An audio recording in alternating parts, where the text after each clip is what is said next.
अस्सलाम वालेकुम नाज़रीन, मैं हूं एताज संधू और आप देख रहे हैं इन्फो न्यूज़ नेटवर्क। नाज़रीन, अकीदत का कोई मोल नहीं होता और अकीदतें जब हद से बढ़ जाती है तो वो इश्क इख्तियार कर लेती है और कहा जाता है कि जब इश्क लग जाए तो उससे वापसी का कोई रास्ता नहीं होता। जब हम रास्ते से गुजर रहे थे, आज हम वैसे वीडियो बनाने का कोई मौजू नहीं था या कुछ भी नहीं था, लेकिन रास्ते में से एक अकीदत हमने ऐसी देखी कि रुक के दिल चाहा कि हम उनसे बात करें। मुहर्रम हर मुस्लिम के लिए बहुत ज्यादा इम्पोर्टेंस वाला महीना है और हम लोग हर कोई कोशिश करता है कि उतने ही अकीदत और एहतराम के साथ मनाया जाए उस महीने को जितना वो कदर रखता है। लेकिन कुछ लोग ऐसे होते हैं जो इस महीने से पहले भी उस महीने की कदर और उसके अंदर जो सेक्रीफाइस किया गया था इस्लाम के नाम पे, उसके लिए मेहनत करते हैं और अपनी अकीदत को अपने अमल में लेकर आते हैं। हम सब मुसलमान बनने की कोशिश तो करते हैं, लेकिन अगर हम कामिल इंसान बन जाए तो वही बहुत बड़ी बात है। लेकिन कुछ लोग ऐसे हैं जो अपनी अकीदत का मुकम्मल तौर पे इजहार करने की कोशिश करते हैं और उनमें से एक शख्स हमारे साथ मौजूद है। हम गुजर रहे थे तो हमने अलम उठाए हुए नंगे पैर एक शख्स को देखा, तो मुझे कहीं ना कहीं इस चीज का एहसास हुआ कि अगर मैंने फ्लैट जूती भी पहनी हो तो मुझे कहीं ना कहीं जमीन के पत्थर जो है वो चुभना शुरू हो जाते हैं। सड़क की फॉर्मेशन इस तरह की होती है कि अगर आप नंगे पैर चलने की कोशिश करें तो आपके पाँव को सड़क जो है वो खाने की कोशिश करते हैं, लेकिन एक शख्स बाकायदा नंगे पैर अलम उठाए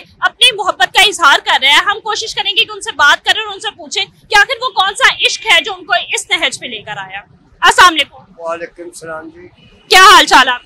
ठीक ठाक जी, अल्लाह का शुक्र है जी। आपने हाँ, मुझे ये बताइएगा कि अलम उठा के आप मुसलसल चल रहे हैं तो इसकी क्या वजह है? ये मैं शुरू से मेरे मुर्शिद ने बोला हुआ, मैं काफ़ी देर से ये काम करता हूँ। न्याय बेग से मैं टूटता हूँ तो मैं बीवियाँ पाकदाम गामे शाह जाता हूँ, उधर से वापसी मैं इधर फिर वापस आ जाता हूँ। इधर वापस आन के मैंने फिर वापस जाना होता है, उधर चक्कर लगा कर तो फिर मैं वापस इधर मेरे ये बादशाह ये सैयद शबीर साहब, मैं इनके पास आता हूँ, फिर मुड़ के मैं अपने घर में आता हूँ।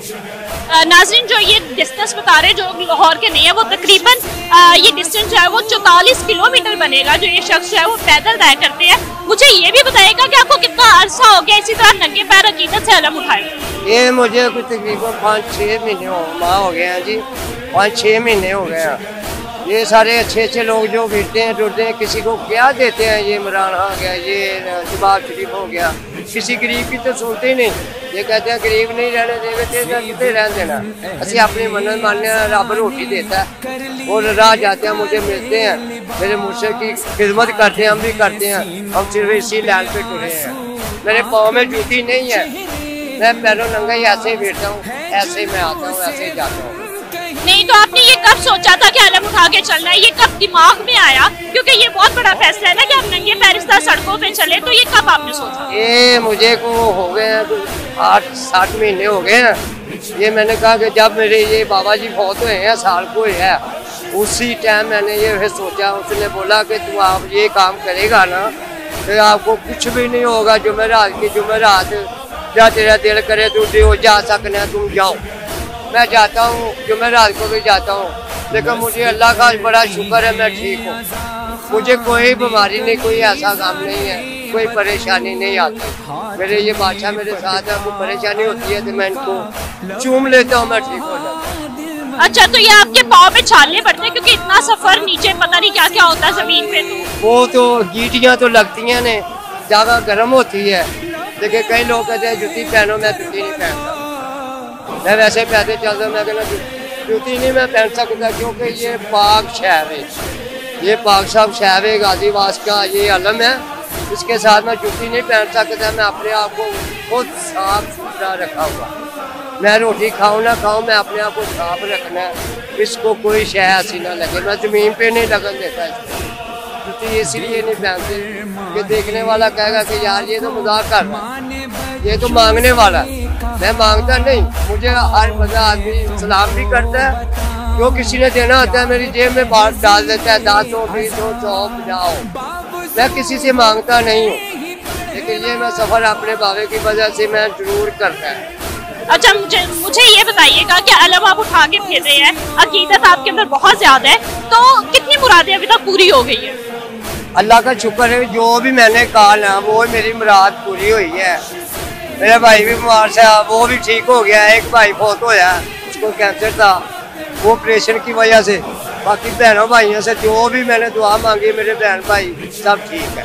मेरे भतीजे जो बीमार हुए हैं उसकी अल्लाह की रहमत है, सब ठीक हुए, मैं सबकी मन्नत पूरी कर रहा हूँ। अच्छा, और आपने बताया कि 8-9 महीने से आप इसी तरह से चल रहे हैं, तो मुझे ये बताइए कि अगला और कितना अरसा इसी तरह से अकीदत के साथ चलने का इरादा है? दिक्कत जी मेरी जिंदगी होगी जी, उस टाइम तक मैं चलूंगा, जब तक मेरे सांस है ना मैं चलूंगा, इसी रोड पे जाना मैं, ये रोड मैंने नहीं छोड़ना।